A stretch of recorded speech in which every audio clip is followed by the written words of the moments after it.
Welcome to Spotlight on Frazee. I'm your host, Hank Ludtke, and we're up today.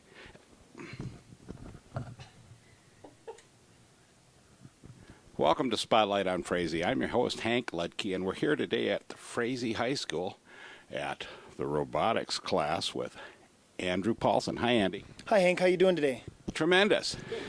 And I know, we were here earlier this fall looking at your project. So what's happened since then? Since then, we competed at New London, Minnesota. There were 9 teams down there, and we were fortunate enough of the 9 teams that competed, we placed first in the robotics competition. The kids did a great job. We had 20 kids that were brought down to the competition. Really good job. They were very supportive. Taking first place was a really great accomplishment for these kids. In addition to that first place competition for the robot, there's an award called the Best Award, and there's 5 categories. It's the robot competition, the project engineering notebook, spirit and sportsmanship, a team exhibit, and a marketing presentation. The team that has the best scores overall of those areas wins that award, and we took first place in that category as well. Well, that's quite a thing for the class here, and it's a continuation of how well things were going last year. And it's great to see that you still got a lot of people involved. And here, I'm going to let you show us and walk us through what you're up to. Well, that's great. Like Hank said, we've had really a lot of success this year. It's kind of a continuation of last year. The kids have really been supportive. The community has been awesome, and the businesses involved have been really supportive as well. Because of our success at the competition that we had in New London, we get to compete again in Fargo at the Civic Center December 6th and 7th. That competition is free to attend, and anybody is welcome to attend. There's going to be 36 teams from 6 states around the country there for the regional event. It's going to be quite a show. Because we're going to another event, the kids have decided that we want to make the robot better than what we did. They've gone through the engineering process, and we've redesigned some things. We have an arm here that'll do the second stage we'll talk about in a minute, but our first arm that's right here, it's an extendable arm, and all of this was made by the kids. We've had to design this whole thing from scratch, and we only had 6 weeks to do it. Kobe over there is operating the robot back and forth on, it's called a trolley here. He moves it back and forth, and Michaelin is able to drive the robot and maneuver things around. In the first stage, the robot needs to be able to lower there you go. Michaelin's able to now grab the dowel over here, which I know is hard for you guys to see, but these dowels out down in front here, he's able to grab onto it, and when he flips the arm over, he's able to score it here. You can score in either blue, white, red, or black areas, and it'll score different point values. So now when he goes here, he's going to drop the dowel and score it in the area. After he scores these dowels, now he would be able to go over to the second area, and since he scored a dowel in the black zone, we can only grab black hangers over here. Now they're going to go and pick up, using our second arm, they're going to pick up the hangers and score those as well. Ooh, it's going to be close. Now, Kobe saw that it was going to be close, so he was able to maneuver it around and grab the pieces. If we're able to hang them on the top row, it's going to be worth more points than if we hang them on the bottom row. But as you see, the top piece of PVC is able to spin around, which makes it very difficult to score. But Kobe, being the professional he is, has got it all figured out. And Michaelin, the two of those usually communicate back and forth, but they're keeping quiet now because I'm talking.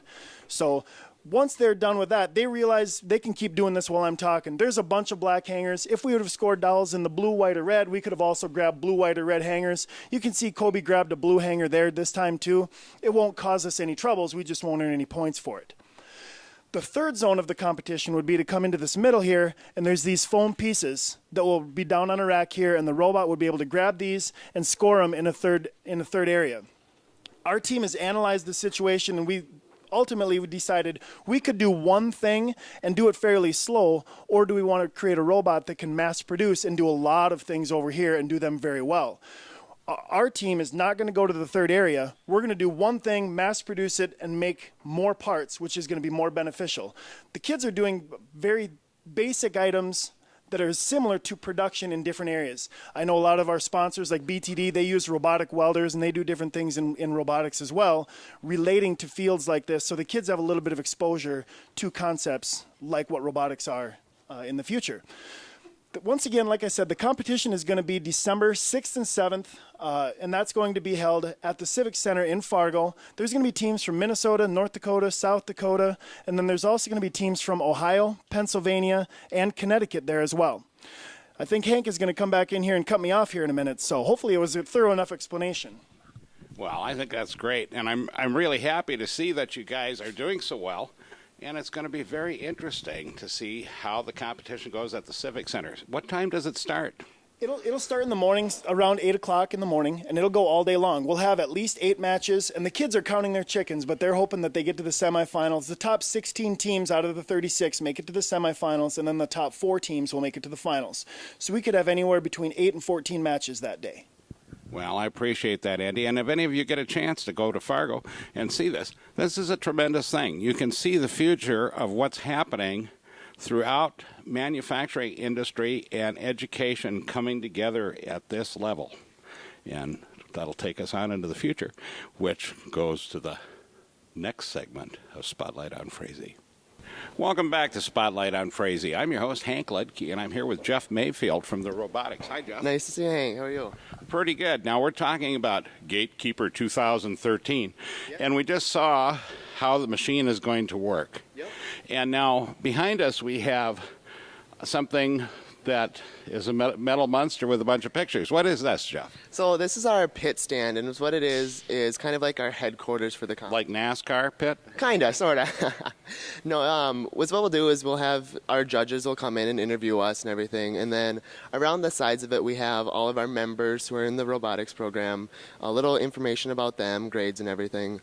And then also we have there's a weekly journal, just what we did throughout the week. There's some pictures, newspaper articles, and then just also a budget. That's what I'm looking for. We have a budget in there too, so. Now, have you gained any sponsors this year? We have. We've actually gained quite a few. One major one, Black Swan Cooperage, the barrel company. They're one of our newer sponsors, so they helped us out. Well, that's good. Now, and on the project, you have 20 go to competition at New London. Yep. 20 people, all grades 7 through 12. So. And now, how many are in the class total this year? In our class, I believe there are 22. Okay, so just about everybody got to go then. Pretty much, yeah. And then, of course, what do you have in your hand now? I've got our new T-shirt. Designed by Curie Robinson, one of our members. The front's just a digital...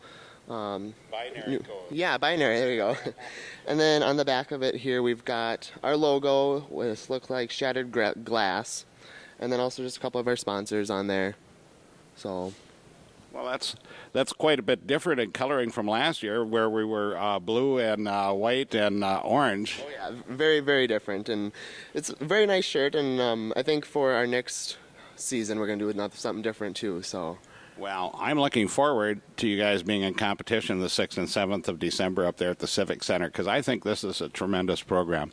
And as time goes, I just see this becoming so much more a part not only of business, which it has, but to continue on into the schools, because actually Minnesota is on the forefront of robotics, as I understand. Yeah. One of the major things that Mr. Paulson showed us so far this year was the University of Minnesota down in the cities. They've been able to create a robot that flies that you control with just your mind. They'll put a helmet on, and you think of fists in either your right or left hand to go right or left, or think of a fist going up to go up or down to go down. So, and then it just goes and takes your brain waves and goes and transfers it to code. So. Well, I appreciate you being on the program, Jeff, and best of luck to you and the whole robotics program. Thank you, Hank. It's good to see you. And with that, we'll be back next week for Spotlight on Frazee.